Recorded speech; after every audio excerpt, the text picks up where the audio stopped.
இன்னைக்கு கண்ணீர் வடித்து கொண்டு வேதனையோடு இருக்கிற தேவ பிள்ளையே, உனக்கு ஆண்டவர் அற்புதம் செய்வதற்கு போதுமானவராய் இருக்கிறார். எல்லாராலும் நான் கைவிடப்பட்டுட்டேன், எல்லாராலும் மறக்கப்பட்ட நிலைமையில் இருக்கிறேன்.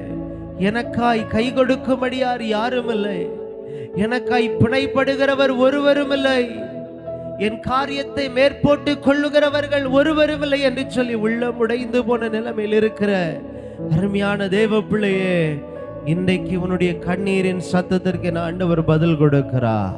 உனக்குள்ள ஒரு நம்பிக்கை உண்டாகட்டும். இன்றைக்கு உன் பாவத்தை விட்டு மனம் திரும்பி என் ஆண்டவருக்கு பிரியமாய் வாழும்படியாய் உன்னை ஒப்பு கொடுப்பாயே. ஆனால் உன் பாவத்தை நீ தேவனுடைய சமூகத்தில் அறிக்கையிட்டு விட்டு இதெல்லாம் எனக்கு வேணாம், எனக்கு கர்த்தர் மாத்திரம் போதும் என்று சொல்லி அவரை பற்றி கொண்டு உன்னுடைய வாழ்க்கை அவருக்கு ஒப்பு கொடுத்து வருவாயே. ஆனால் அவர் உன்னை வெட்கப்பட்டு போக விட மாட்டார்.